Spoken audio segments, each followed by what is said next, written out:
Hi, I'm Daryl Urbanski, and welcome to the Best Business Podcast. My mission is to help create 200 new multi-millionaire business owners. How? You'll do better when you know better. In my interviews, you'll hear from self-made millionaires, seven-figure business owners, authors, and world-class experts sharing how they did it so you can too without experiencing the same obstacles they did. Now, if you like this interview, please share it with a friend you think will benefit. They'll appreciate it, and I will as well. You can also connect with me on social media. Look for Daryl Urbanski, D-A-R-Y-L, Urban Ski, U-R-B-A-N-S-K-I, and add me so we can be friends. Now sit back, relax, and enjoy what I've prepared for you right here, right now. Hello, everyone. Thank you for joining us. I'm Daryl Urbanski, your host as always, and today I have a very special guest for you, a man who I have admired for years now. He's influenced me in many, many, many ways. In fact, his material was some of the first I ever dived into back when I was a complete newbie at this. I'm sure most of it went way over my head, but what a great introduction to marketing and the psychology of it all it was. And if you don't know yet, I'm talking about the one and only Glenn Livingston. Glenn and his lovely wife Sharon have been highly sought after marketing consultants for billion-dollar companies. Fortune 500 companies like AT&T, American Express, Exxon, Citibank, Hallmark, Kodak, Kraft, Lipton, Panasonic, MasterCard, Whirlpool. He's a legend. In fact, I'm part of an online mastermind group Glenn is in, and people talk about him like the Loch Ness Monster or Bigfoot or something. They'll say things on calls like, did you see Glenn? I saw him answer someone's question. I hope next time he answers mine. So Glenn's a great man. He's also very humble, very modest, and a real-life marketing ninja, and you'd have to be to have sold over $20 million in consulting services to major brands like those I just mentioned. Glenn also managed to put himself very deep into debt with a business project which came to an abrupt halt right after 9/11. So what did he do to get out of this? He goes and uses a system he's been developing for over 25 years and enters 17 different niches all at once and all profitably. Not only this, but he then co-founded, helped build, and eventually sold a very well-respected marketing agency. He's worked personally with over thousands of clients in his 25-plus years as a coach. He's helped countless of them develop very lucrative and fulfilling careers, including another guest of ours, Ryan Levesque, who took Glenn's teaching and went and helped sell over $100 million for his clients, internalizing Glenn's system. So Glenn is the real deal. He's also from a family of, I believe, 17 psychologists and 3 social workers, and is the reason why for years now I drink a tall glass of water first thing every morning. Glenn, thank you so much for joining us today. I've been looking forward to this more than words can express. How are you doing, my friend? Thanks, Daryl. It's an honor to be here. Why do you drink a tall glass of water every morning? Because in one of your videos, you were talking about how it helped you so much and it was so beneficial. And it was like some indigenous tribe somewhere, like we wash the outside of our bodies. Yes. I was doing an audio about selling with stories. Yes, in Fiji. And right. Yeah, and there's this indigenous tribe that thought it was really weird that the Americans were taking showers in the morning. And they said, why in the world would you wash your outsides first thing? Don't you want to wash your insides first thing? Yeah, and I had a whole story about marketing with stories, and I wound up buying a subscription to Fiji from that for a long time too. So thank you. I'm doing really well, and I'm happy to be here. Awesome. Well, it's an honor and pleasure to have you, and I've honestly been doing that almost every morning for years. I know you think you said it was like a liter or something at the time, and I just have a big tall glass, but it's huge. It really, I feel it hitting my system. I feel it waking me up, and I think we talked about just before this the importance of a morning routine, and just to help you wake up and get ready for your day. So that's been a huge part just in helping me. So I definitely owe you that. I mean, sometimes it's the little things, but it's just even stacking habits that can have a huge impact on your life. So, yep. Start the day off right, and it keeps going right. So now, how did you even get involved in marketing? I mean, you've got a long career in this. You've been doing a ton of work from some big names. You've done just almost anything anyone in our profession could want to add to their resume. So how did you even get going in all of this? First of all, I owe my wife a lot of credit all along the way, including, by the way, in the recovery from the debt. It can sound like those 17 profitable niches paid off the $2 million that we lost, and that's not really true. It was a part of it, but it's not really.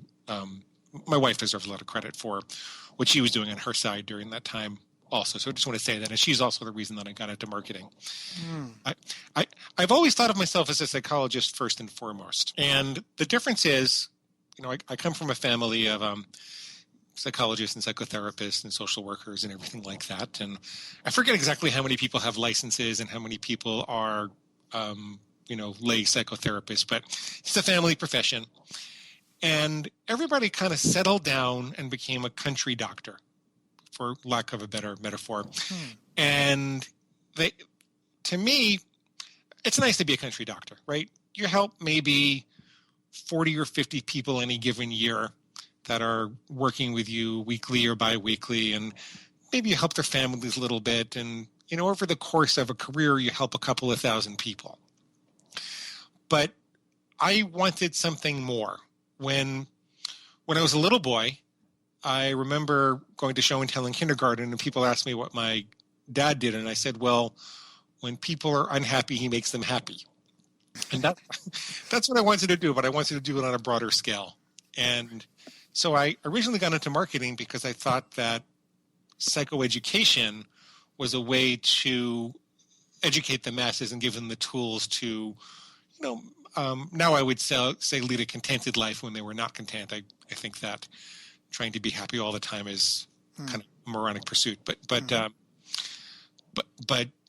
I make a long story short, I married a marketer, and I got more and more interested in what she was doing, and I had skills that she didn't. I went to a more scientific psychology program, and she'd gone to a more creative humanistic psychology program. And so I had the ability to quantify what she was doing with these big companies. She was doing all these really soulful interviews and conversations and figuring out the emotional reasons for purchase. But before a big brand would want to put $50 million into an advertising campaign, sometimes they would say, well, can you prove that to me with numbers? And the problem was that you take these soulful conversations and then you try to put them into a survey, and that just would take the soul out of them. And so I built these observational studies in these inferential statistical protocols that would really do what she was doing, but in a quantitative way that I could get up and show charts and graphs and prove to the CEO that this was the way that they should go. And that's how I got involved with marketing to start with. It was really more marketing research than marketing. But, the problem with that, although it's really lucrative, is the travel and the politics. I had to travel to Japan and back for a 1-hour meeting one time. That's a long trip. That's a long trip. Seriously, I got on a plane in New York, took a 14-hour flight, got off at the Tokyo airport. We organized the researchers from China and Singapore and Japan all came to the Tokyo airport. We met for an hour. I could tell you some funny stories about what happened in that meeting because I had no idea about the Japanese culture. And then I turned around and came home, and that was the kind of thing that was becoming necessary. This is just as the research industry was becoming much more global. And, I was trying to run a psychology practice at the same time, and I was working with suicidal people, and it really didn't match. I couldn't be traveling around the globe like that. You can't call your suicidal client and be like, sorry, I can't make our meeting.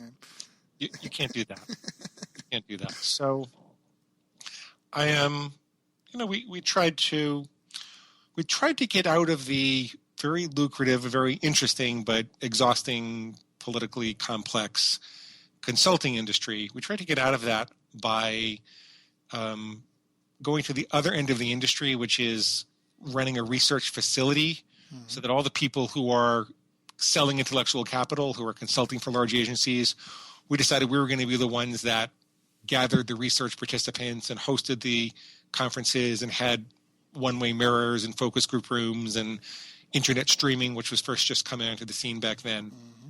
And what I learned at that time was that don't think you can just jump into something else without researching it. Because I didn't apply my own stuff to the project, and we lost a lot of money. Right.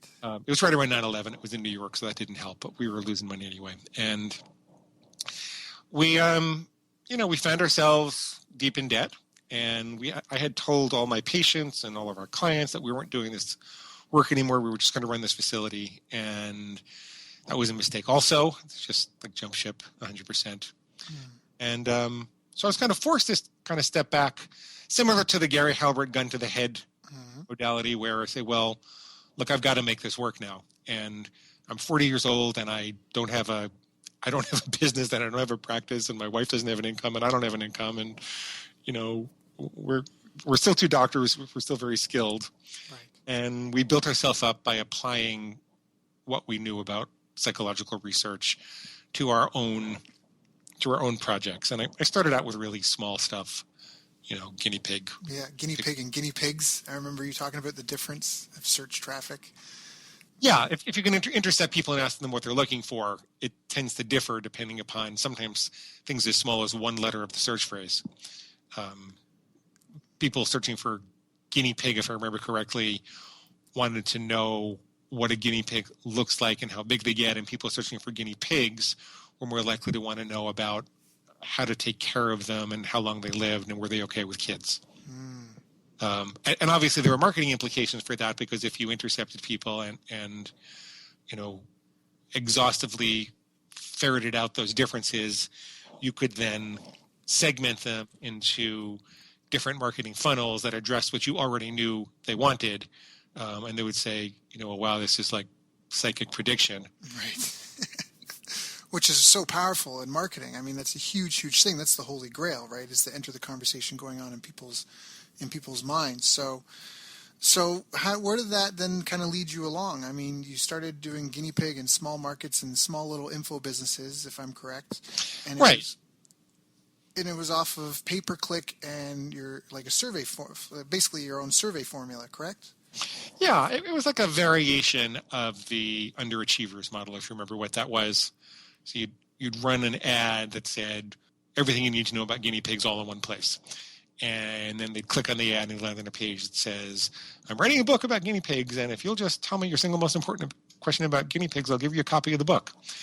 And I said, well, that's really a simplistic model. It's a very powerful model because it runs on the notion that marketing is just asking people what they want and giving it to them. Mm-hmm. And it's a lot easier to know what people want if you ask them than if you sit around in a boardroom and guess about it and spend millions of dollars doing that. Right. Which is what a lot of Madison Avenue does. Right. So I added, elements of, if you ask people how difficult it's been for them to find what they're looking for, then you can start to isolate things that are market gaps as opposed to things that they could find for free on the first page of Google or easily finding with other vendors. Right. I would ask them why they were looking for it, what it would mean to their life, and, I don't know how much you want me to talk about all this because I've talked about this in 1,000 other interviews, but you can find it's better to know that the reason this woman is searching for how long guinea pigs live is because the last pet that she got, her kid, was a hamster, and it died after 6 months, and the kid was devastated. As a marketer, that gives me a much richer canvas to paint than if I just know she wants to learn how long these animals live. But right. I don't know why. So I would be adding those types of things, and then I would be doing all kinds of statistics and looking at different segments and breaking the market up into funnels and looking at the keywords. And I developed a very sophisticated process. Turned out to be mostly for people who wanted to play in the deep end of the pool. I affectionately call them propeller-headed geeks or geeks who live in jocks' bodies like me.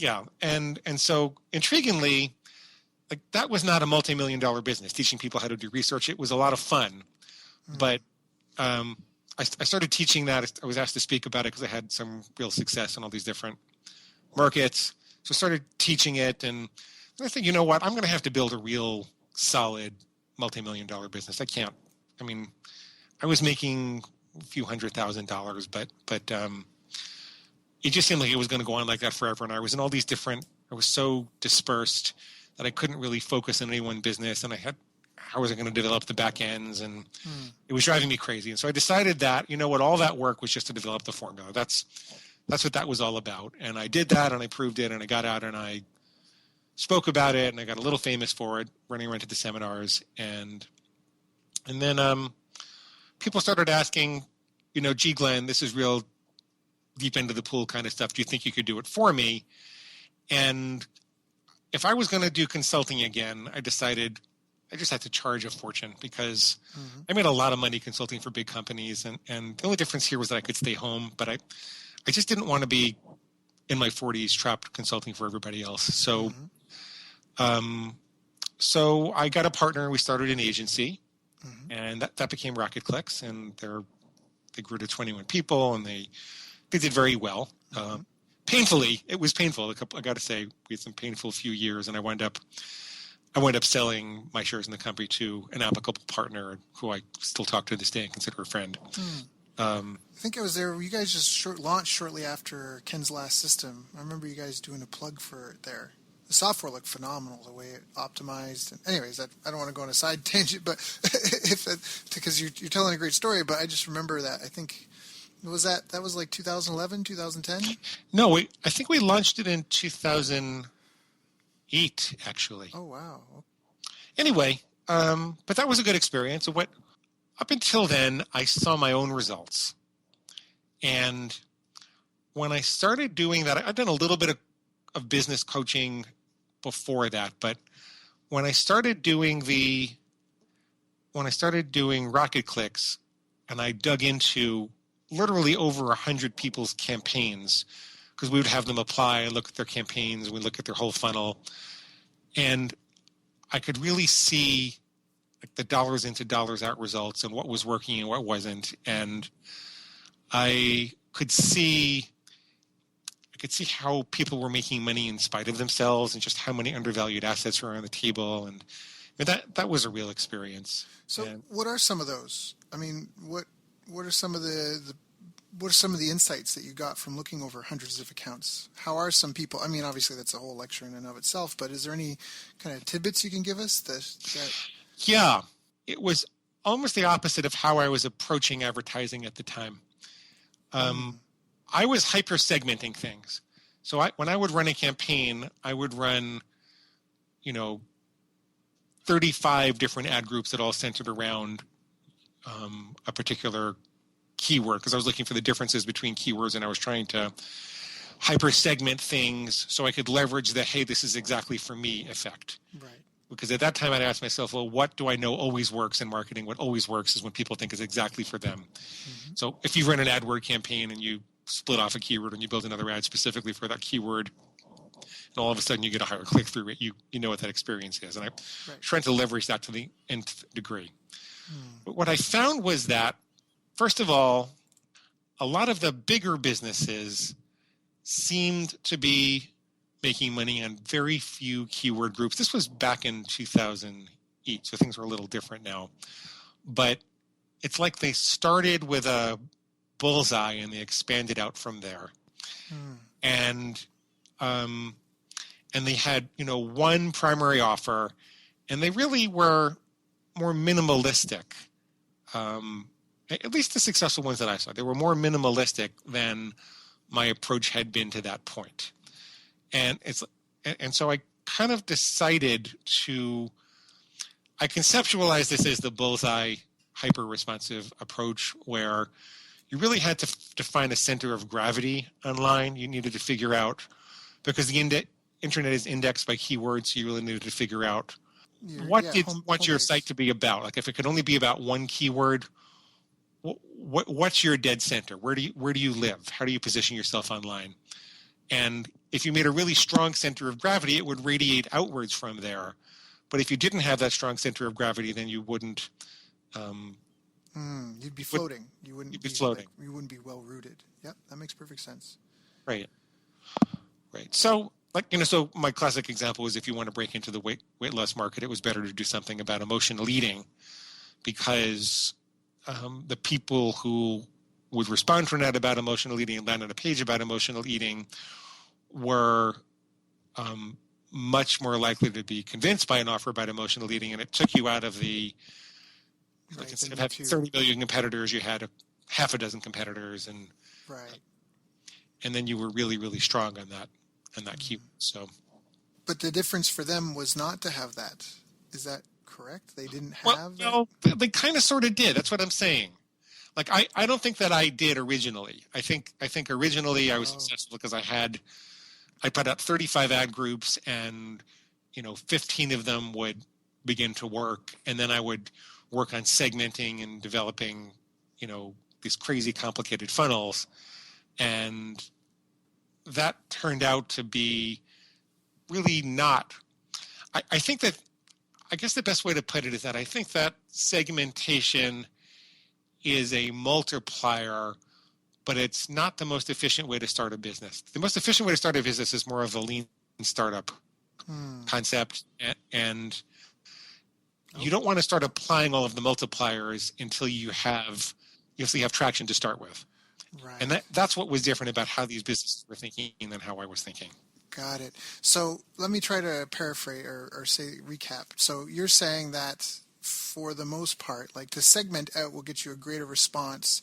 It'll multiply what you've got, but if you have zero, then segmenting a lot isn't going to do anything. You need to kind of establish a baseline, kind of a core avatar, a core product, a core funnel, and then when you have that established, you can optimize it and multiply its effectiveness by enhancing your segmenting. But you don't want to do that too soon. Is that kind of correct? Yes, because what's appealing in theory, there's a lot of things we could talk about that almost always improve a business's a marketing funnel's economics. Mm-hmm. But what's appealing in theory doesn't necessarily take into account resource allocation. And if you develop a hyper-segmented funnel, that becomes a lot to manage. And you really need to know how much that's going to pay off before you start executing that. And that's why Ryan Levesque, by the way, who took this approach to the nth degree, that's why he only goes after a very particular kind of client, right? If you listen to the interviews I've done with Ryan, he only goes after clients that are doing, usually as much as $1 million a month, definitely $1 million a year, in direct-to-consumer, high-volume markets, because that's where segmentation leverage can really pay off. Once you're already doing a high volume of transactions and you can do a lot of testing, and it makes sense to allocate that level of resource to do exhaustive segmentation. Got it. Now, sometimes if you've got something that's kind of sort of working, right, you can bring it over the profit line by segmenting it. But I think that I was early on just kind of fascinated like a geek, because I just really liked the idea of segmentation, and I hadn't played it out to the end result. Got it. So if you were to redo, instead of launching L17, but if you were to launch a new business now or to take on a new endeavor, like what would be your approach then? You'd still... Well, so for the last 5 years, I talk about defining an archery target. I talk about a hyper-responsive research process where you define a bullseye, and then you define a series of concentric circles around it, okay, no more than 6 concentric circles. Okay. And so I really look for 6 keyword groups, and then you go through the internet looking for who's winning the game. Yeah, so I define an archery target. I want to know what I'm aiming for, and that includes a bullseye, which might be emotional eating. And then it includes some related keyword groups around it, like, maybe it would be binge eating, overeating, stress eating. And I make sure that I know what the boundaries of that target are. So it wouldn't go all the way out to weight loss, because that would be too undifferentiated, but it would go out to stress eating.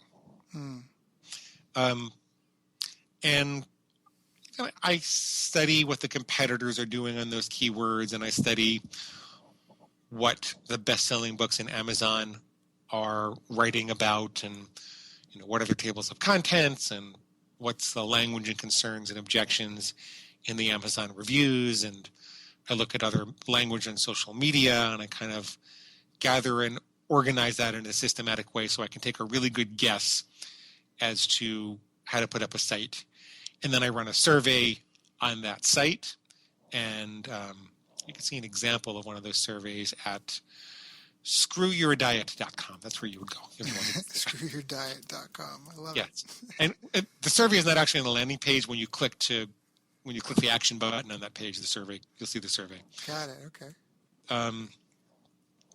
But I put together a whole website, and then I would run the survey. And I use that to gather all the information about the kind of content that I have to produce. And then when I'm launching it in pay-per-click, I actually start with just one keyword. I start with the bullseye keyword. And I usually start in Google because I think they're not that they're necessarily the friendliest, but they've got the best system, purest traffic, the most intelligence that I can gather from it. So I start with Google and I expand outwards. I look to see what other keywords that they start exposing me to if I bid on a broad match for, emotional leading, for example.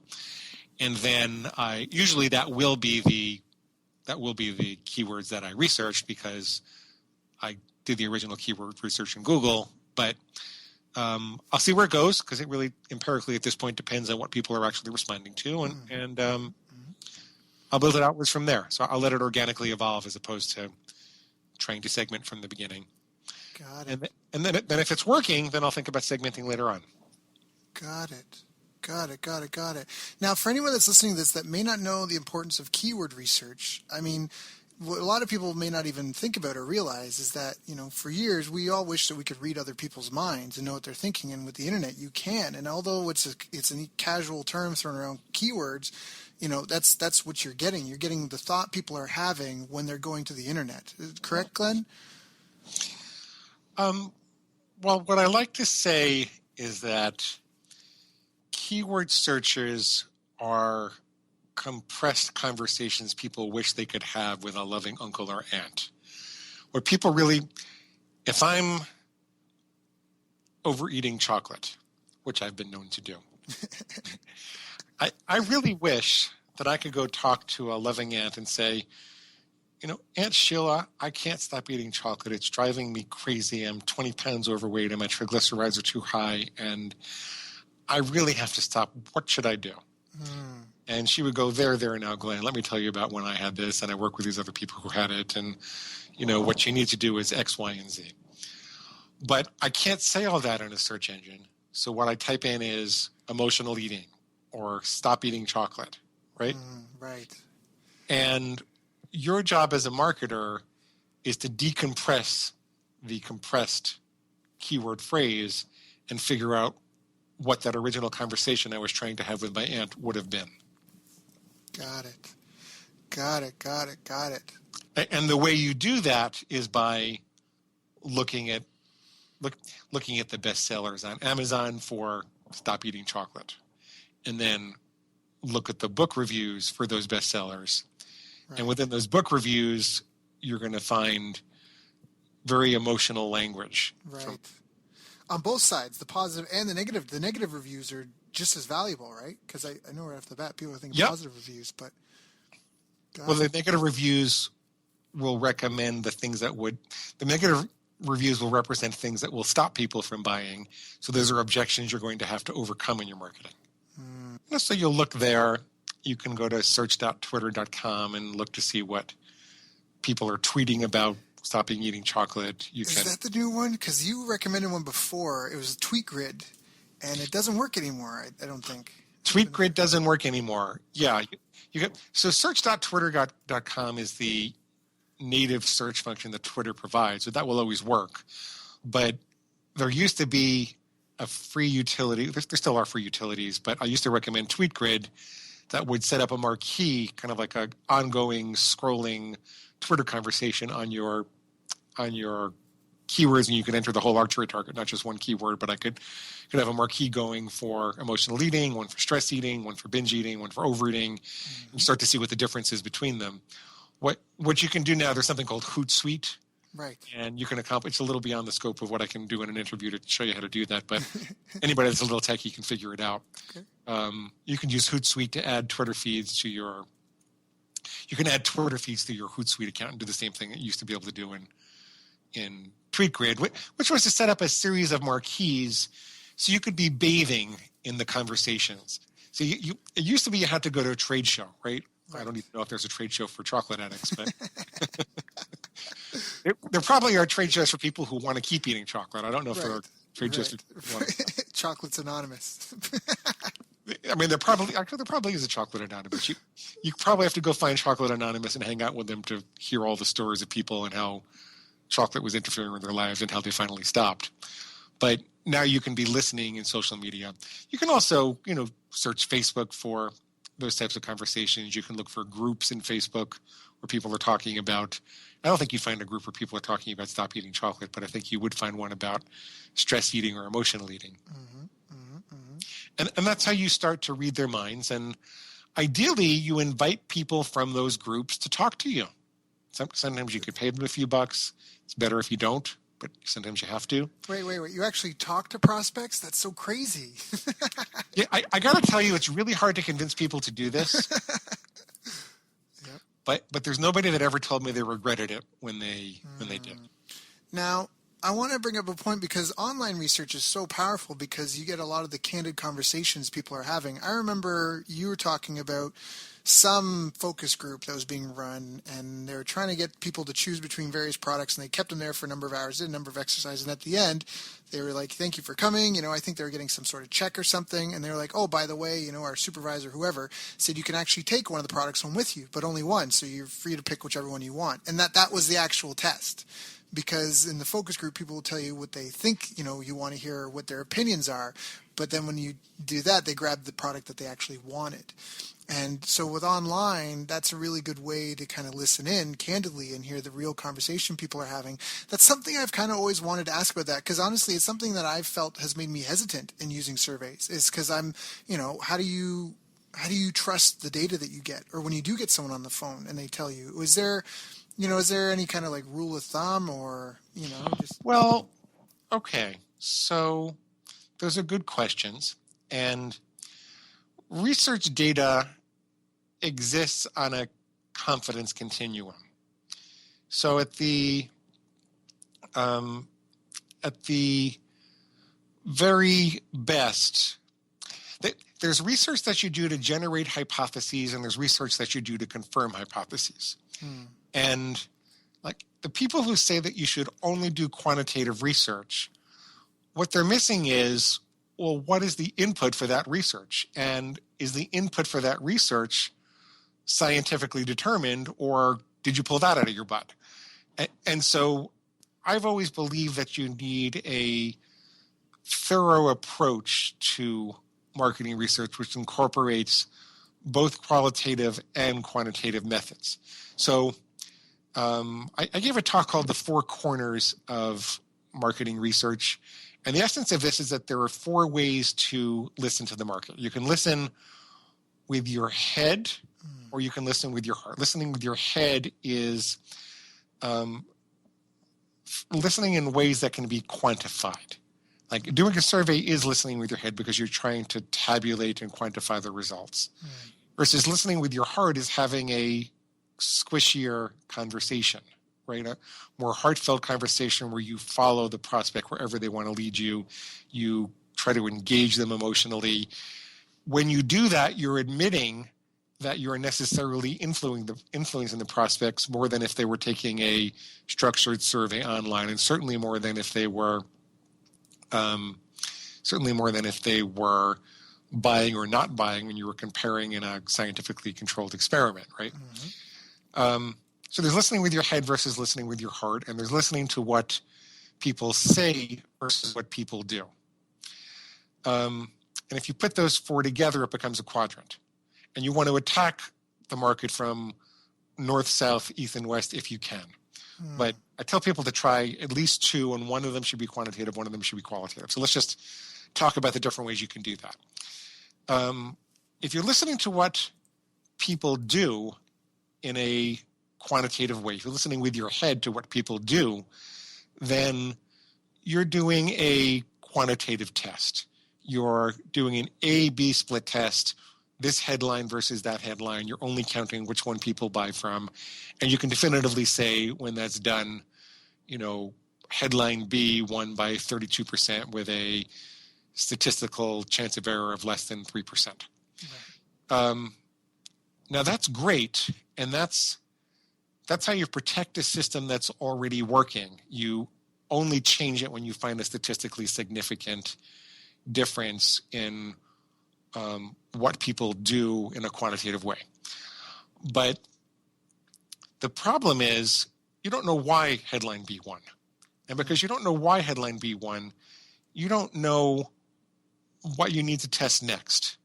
And you don't know if there are other products that you should be developing or other ways you should be talking to the customers. You just know that headline B won. And you can kind of have a guessing game as to why it might be, but you don't really know.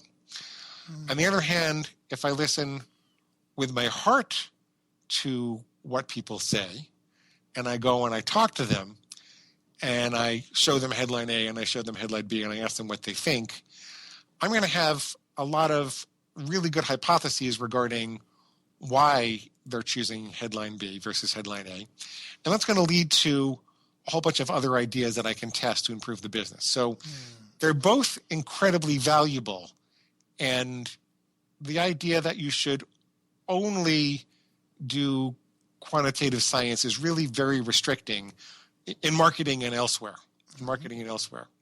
You can listen to what people do with your heart also, by the way, and that's called ethnography. That's not personally interviewing people. That's it's kind of like what Jane Goodall did out in the jungle when she lived with the monkeys for right. Gorillas in the mist. I've actually been to Uganda. Yep, I know exactly what you're talking about. Okay. Right. And we've actually done studies. We did one for Lipton where Lipton couldn't figure out why people continued to, I think this was it, why people continued to buy tea when it was leaking. And they couldn't figure out how they were dealing with the tea bag was actually leaking some tea into the water. Mm-hmm. And it was a hard thing to ask people because they kind of forgot about it if you tried to have a conversation with them. So what we did was we sent people into their houses and they just had a video camera and they watched them, and they were instructed not to really interact with them. And they just go out and they watch them. And then later you analyze the videotapes and try to figure out what's going on. So, I mean, even there's some interaction and influence. Of course. But so I guess what I'm saying is there are all these methodologies, and they all have their downfall and they all have their strong points. And if you combine several of them, you'll get an accurate picture of the market. It's kind of like the three blind men and the elephant. You need all three to figure out that, it's actually an elephant and not just a tree or a straw. Or I forget what the third guy said. So that's the answer to that. There are also ways, Daryl, when you interview people, to interview them less obtrusively. Like you can't really ask people their emotional reason for purchase. You can't really say to people, do you choose the American Express card because it makes you feel important? It makes you feel like you're a high status person. You can't really do that because it's not socially desirable for someone to admit that in front of another person. So there are alterations in questioning techniques that we can use to get at that information without asking it directly. You kind of do things in a game-like way. Maybe we'll have them, look at the American Express. Imagine they can see the American Express Platinum card on a door, and they can also see the American Express regular card on a door. And we'll put them in a relaxed state and tell them to walk through those doors and see what they see and hear what they hear and feel what they feel, and just imagine an entirely different scene. And then have them talk about what they saw, and then it becomes really clear why they like one versus the other. When you do that with enough people and a pattern emerges. So there are things like that which are called projective techniques, which minimize social desirability bias, and they minimize the subject's tendency to tell you what you want because they don't really know what you're getting at. You're asking them to play this weird game. So there are ways to minimize that, but the bottom line is it's still a little bit squishy, and it needs to be tested afterwards. Right.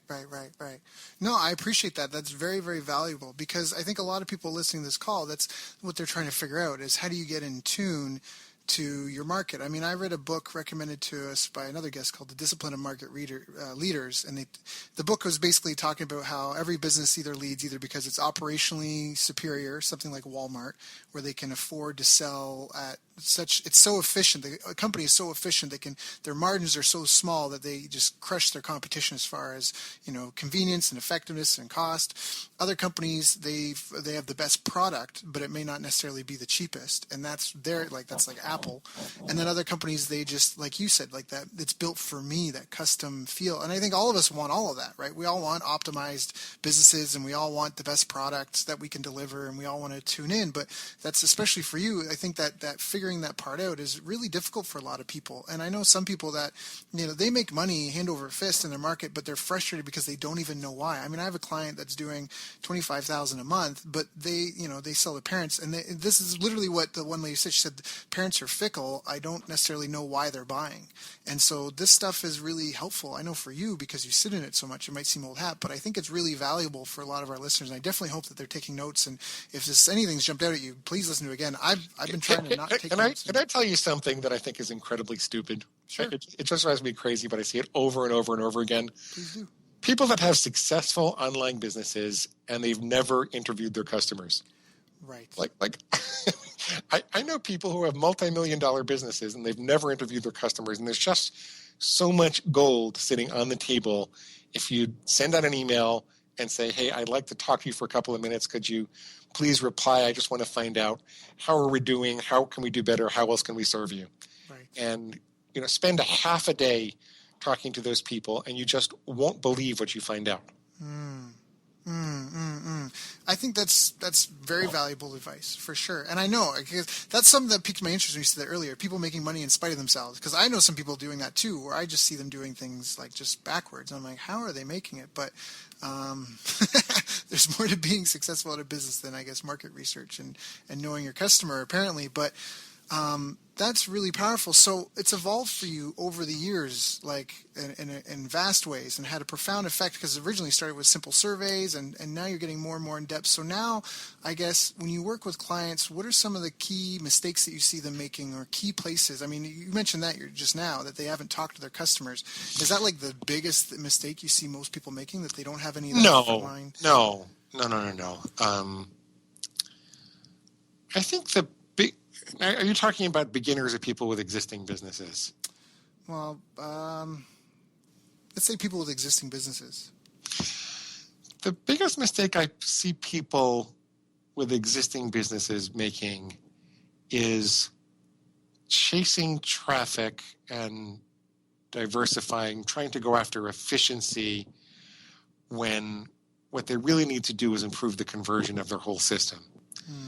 Traffic is really driven by conversion. If you can afford to pay more for traffic because you convert twice as many customers as everybody else, twice as many prospects as everybody else, and if you have a higher lifetime value than other people, then you can get all the traffic you need doing that. It's much more effective. But I still find that most businesses don't really understand how traffic really works. And I also see, and this is in part an artifact of the fact that I taught in pay-per-click circles and I owned an agency. So a lot of my followers tend to be pay-per-click thinkers. But, Google, Facebook, and Bing are not the only places in the world to get traffic. Right. And I think I see people just feeling way too dependent on Google in particular, and getting stuck there. So the other mistake that I see is resource allocation. It's kind of like what we talked about with the segmentation, but I think people tend to have too many projects going and not enough discipline with regards to which project they're really going to execute this month. And they'll try to execute 6 projects at once, and none of them actually get out the door to make the money, when they should be putting 6 units of effort into one project so that can get out of the door and make money and then move on to the next one. I see that a lot. Yeah, I was laughing because that's me. I'm definitely guilty of that. I'm not happy unless I have 8 things spinning. So that's definitely, yeah. As an entrepreneur, there's we don't have parents that tell us not to eat cookies, right? Right. So whatever cookie shows up in front of us, we just kind of grab it, and then we have a bellyache later. So, but it Or we're joining chocolates and Chocoholics exactly Anonymous. exactly. We're willing to work 23 hours a day, with nobody telling us what to do, because we're not willing to work 1 hour a day with anybody telling us what to do. So there are downsides to it also. That's so articulately said. I love that. That's yeah. That definitely is entrepreneurs, isn't it?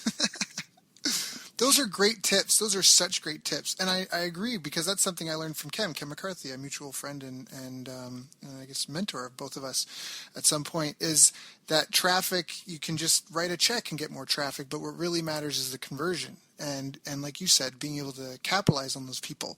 Now, can we talk about that a little bit? Like some of the key tenets of conversion? I don't want to encroach on your time too much. I know you've got a hard stop, but I just wanted to hear some of those points, because I've heard that a number of times, that, if your conversion's good enough, you can write a check. But what do people do if they're not getting the conversions that they need?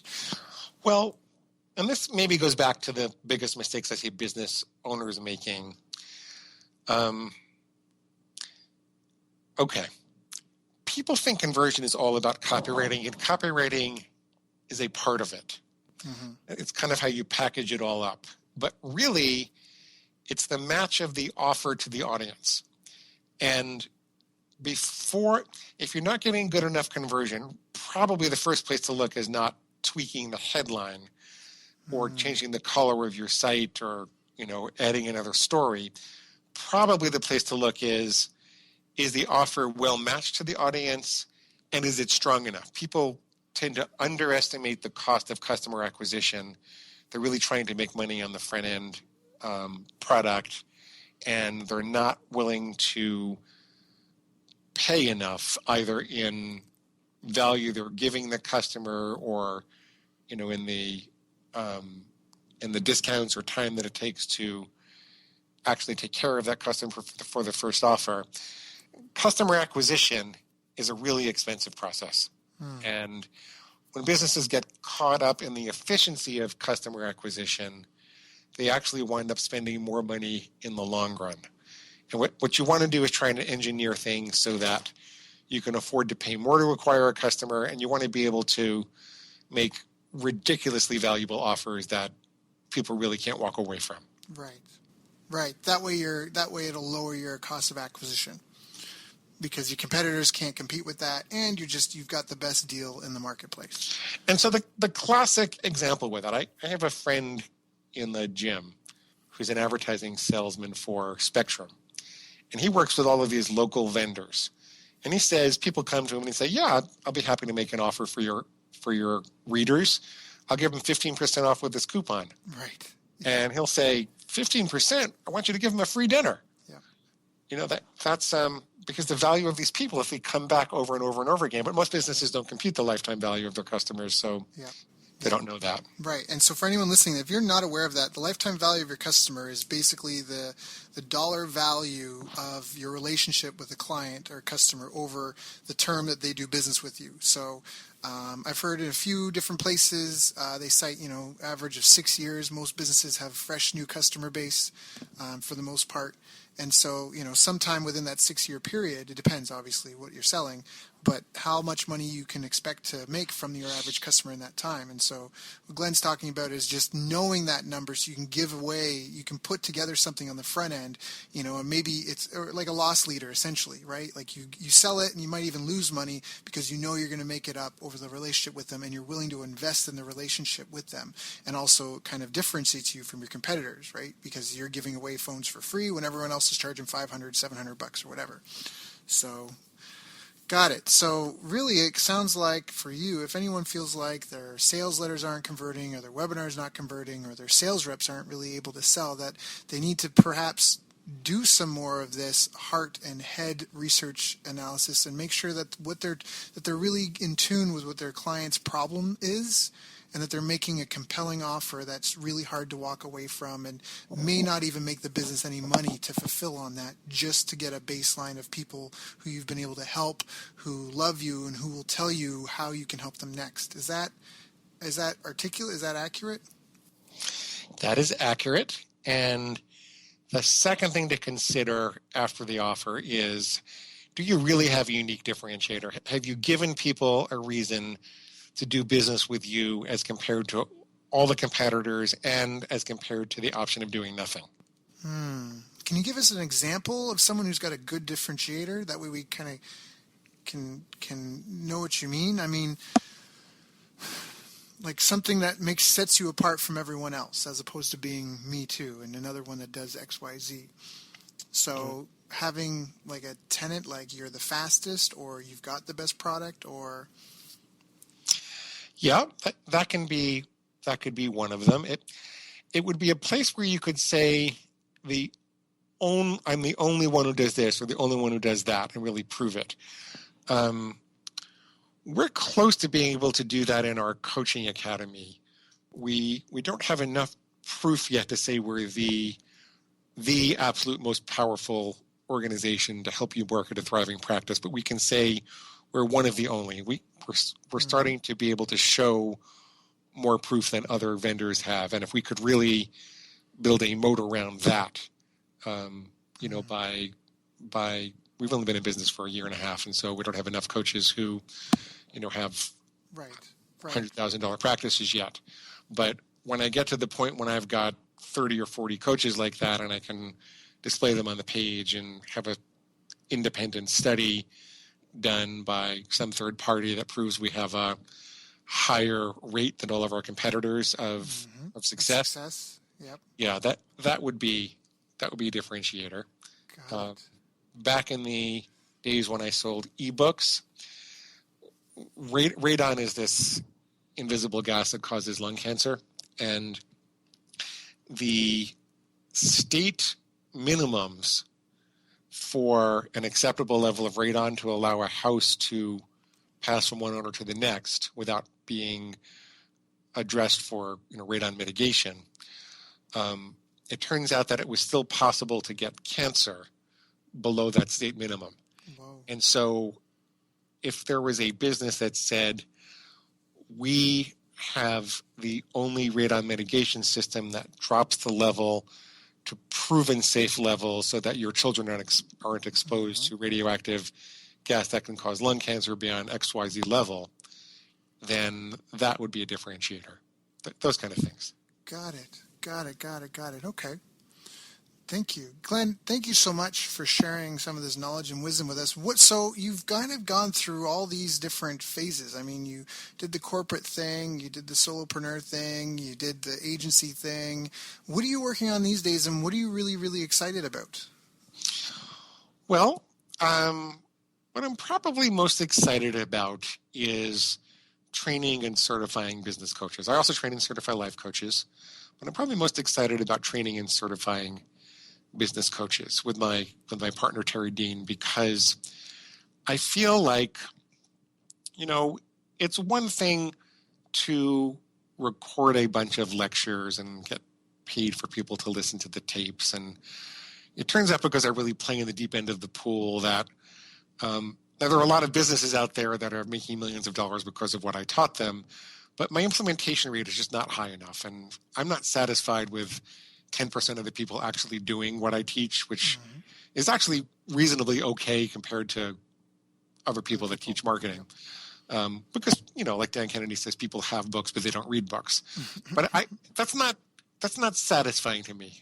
Going back to wanting to make a real impact on the world, that's not really satisfying to me. I can make money with it. I don't have to spend a lot of time doing it. But what really excites me is teaching people how to go out and coach other real businesses where they can see an impact right away. That's what really excites me, because I feel like that's where the systems and tools that I've developed over the years have the most impact. And the other problem that I think that solves is that there's a lot more to running a business than just knowing how to market it.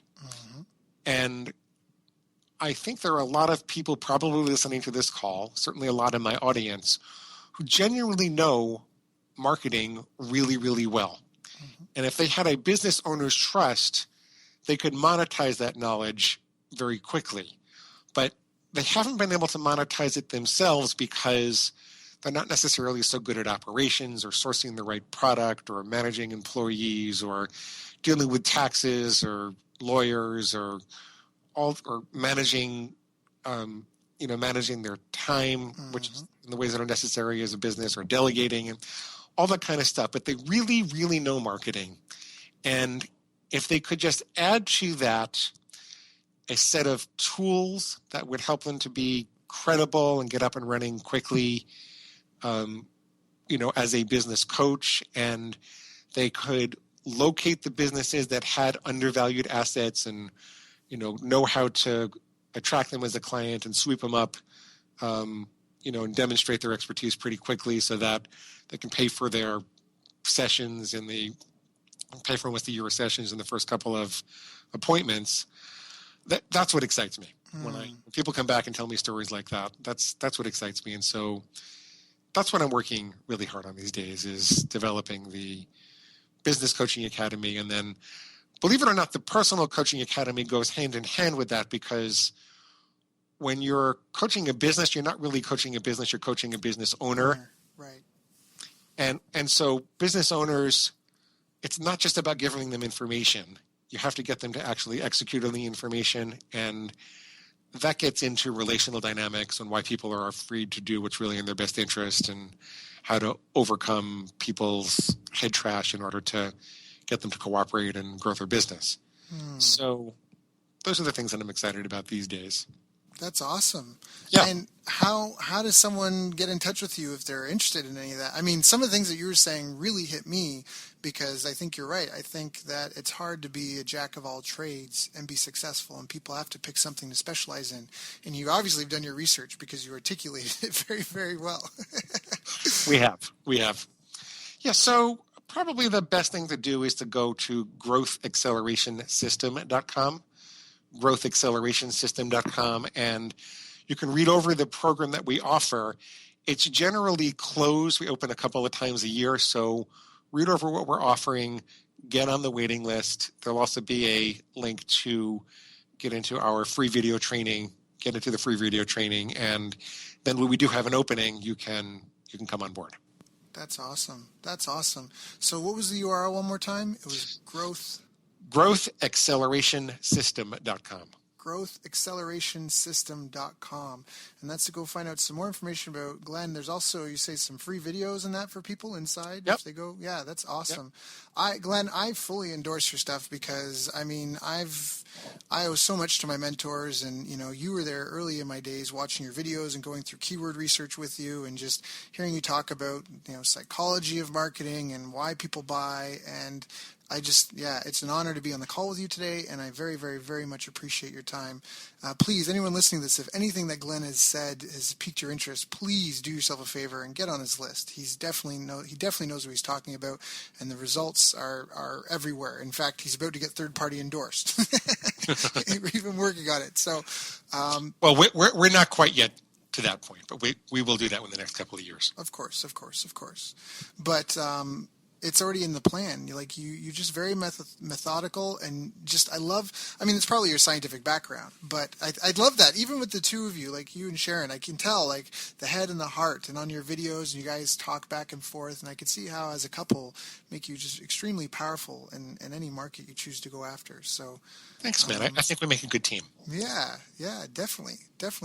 And there's no shortage of any counseling help if you need it. Yeah. Well, Glenn, thank you so much for your time today. I do know you have to get going, so thank you so much for joining us. Our listeners, please listen through this interview again, take your notes, just think about what's actionable for you, what you can do for yourself, what you can delegate, or who you can reach out to for help. And by all means, please go visit Growth Acceleration. What was it? Growth Acceleration... growthaccelerationsystem.com. Growthaccelerationsystem.com. Which is not the world's best URL. It's okay, though. It's okay. You can also go to Free Marketing Audios, and you'll get on my list, and I will tell you when there's an opening. Yeah, perfect. So, Glenn, thank you so much. I appreciate your time, and all the best to you, and tell Sharon I said hello. Thanks, man. I'm going to run. Let me know if I can do anything for you, okay? Okay. Thanks, Daryl. You've reached the end of our interview. Now, first, let me thank you for listening. I appreciate and respect you more than you'll ever know. And now I'd like to ask you a couple of questions. First, what 3 lessons did you just learn? What 3 aha moments just jumped out at you? Second, what can you implement for yourself and your business in the next 24 hours? Third, what can you give to someone else to help you with, or give them to just do it for you? Whatever it is, remember, taking action is the secret sauce to results. Now, if you think this interview would be helpful for a friend, please give them a link to it. It'll help them and it'll help me too. I'd also like to invite you to help me find out more about the challenges you're facing, your dreams, your goals, and how I can help you overcome what's holding you back. We both do better when we know better, and your success is my success. So please reach out and interact. You can visit our website, bestbusinesscoach.ca for Canada or California, where I'm from and where I'm living. You're welcome to also try out one of our paid programs. You can find us on YouTube, Facebook, and pretty much every other social media channel you can think of.